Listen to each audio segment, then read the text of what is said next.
All right, let's work our way through this quiz review over 8.1 to 8.4. Remember, if you have any questions on this or anything, please let us know. If you find anything confusing, I'll do my best to explain things clearly here. Let's get started. Find the degree of the polynomial. So this first one, the degree is the highest power of x in a polynomial. And so I look for the highest power of x. I see or the largest exponent of x, I suppose I should say. I have 7x cubed, x to the 1 power. We never write the 1 there, but it's there. I have x squared, and then I have x to the 0 power here. We never write x to the 0, but it is there. The highest degree, or the highest power of x, is 3. So this is a degree 3 polynomial. Be our key. All right, next, write each polynomial in standard form. Identify the leading coefficient. So standard form means you write the polynomial in such a way that the exponents in each term are in decreasing order. So I'll look for the highest power of x. It's negative 4x to the 5th, and I'm going to write that first. So negative 4x to the 5th. Yeah, that negative comes along with it. You might think of it as minus 4x to the 5th.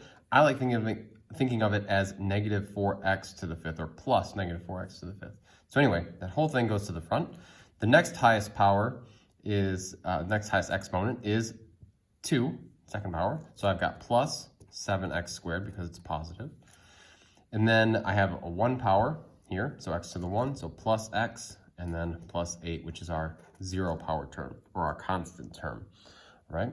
Then the leading coefficient, once you have it in standard form, you're looking for the number in front of the highest power of x. That's the leading coefficient. So the leading coefficient here is negative 4. All right, well, that was so fun. We should do some more. Number 4, find each sum or difference by combining like terms. So we're going to look for like terms here. We'll use some, let me sort of careful. We're adding in this first example. So when we add polynomials, we don't have to do anything with the parentheses. We can just rewrite the expression without parentheses. So I have negative 3x squared plus x plus 9 plus 6x squared plus 5x minus 2. And then I'm going to combine like terms. Like terms are terms that have the same power, or the same exponent, and the same base. Right? So for example, we have negative 3x squared. I'm looking for another term that has a base of x and a power of 2. So that would be this one. So I have 6x squared and negative 3x squared. I'm going to combine those together. Negative 3 plus 6 is positive 3. So I get 3x squared.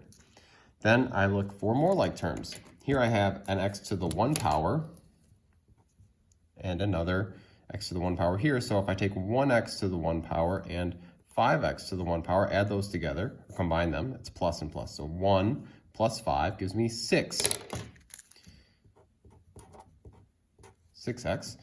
And then I have 9 and negative 2. Those we call our constant terms. So plus 9 minus 2, that will be 9 plus negative 2, which is 7. So plus 7. That's our answer for that one.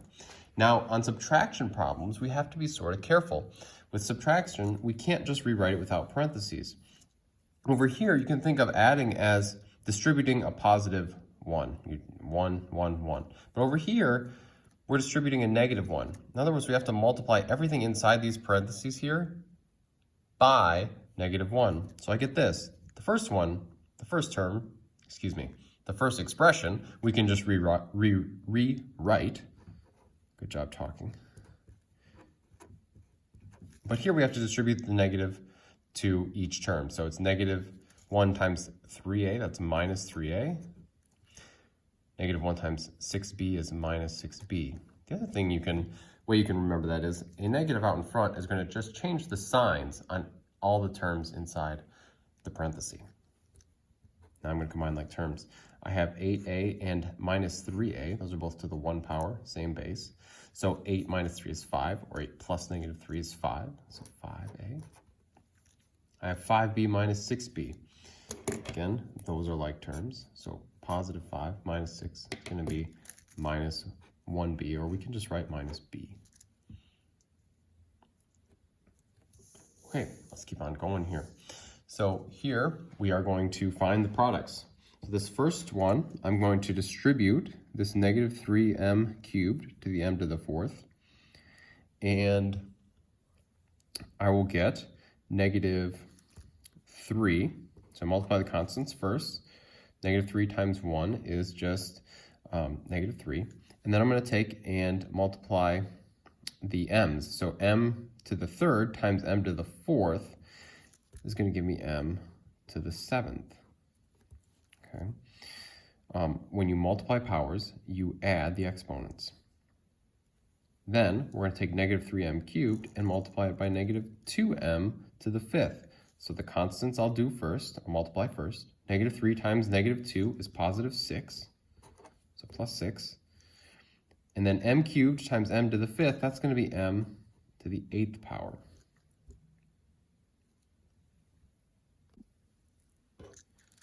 All right, let's finish this assignment up here. Now we're going to take and do number 7. Number 7, we're multiplying binomial times a binomial. So what I'm going to do is, it's just the distributive property. So I'll take this 2x and multiply it by the first term here, which is 6x squared. So 2 times 3x. One more time, 2x times 3x, which is 6x to the second power. Then I need to take that 2x and multiply it by the next term. So 2x times 8, which is 16x. And then I need to do the other term. So I need to take negative 6 and times it by 3. So that's minus 18x. And then negative 6 times positive 8, that's minus 48. Combine like terms, I'm going to get 6x squared. Combine these two together here. So 16 minus 18, that's minus 2x minus 48. And you can just put that answer in the blank. All right. Next one, we have x plus 8 squared. Remember that when we have something squared, that is the same as saying that thing times itself. So this is equal to x plus 8 times x plus 8. I'm going to distribute again. So I'll take x times x, that's x squared. I'll take x times 8, that's 8x. 8 times x here is 8, right, 8x, okay. It's going to be 8x again. And then last 8 times 8, which is 64. Combine like terms, I'll just go to the right. Okay, x squared plus 16x, 8x plus 8x is 16x, so plus 16x. And then plus 64. Should probably have some sort of a line here. There we go. Okay. All right, next one. X minus 9 times x minus 9. Now this was one of those, this was the square of a difference, but there's really nothing new about this one. We just approach it the same way. We use the distributive property. So I'll write it over here to the right of my brand new line. X times x is x squared. X times negative 9 is minus 9x. Then I go to the next term, negative 9 times x is minus 9x again. And then I have negative 9 times negative 9, which is positive 81. Combine these two like terms here. I get x squared minus 18x plus 81. Okay, let's do the last problem. Here I have the product of a sum and a difference. So there was a pattern for that. It was something like square the first term, square the second term, and then always have a minus in between. But if you forget that, then you just distribute. So I get x times x, which is x squared.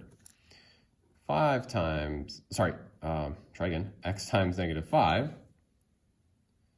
And x times x, so, which is minus 5x. Then I move to the 5. 5 times x is 5x. And then 5 times negative 5 is negative 25. So I get x squared. Negative 5 plus 5 is 0. So there's nothing to write there. Those terms, you can think of them as simplifying to 0, I guess. X squared minus 25, that's your final answer. You can put that right there on the line if you want to.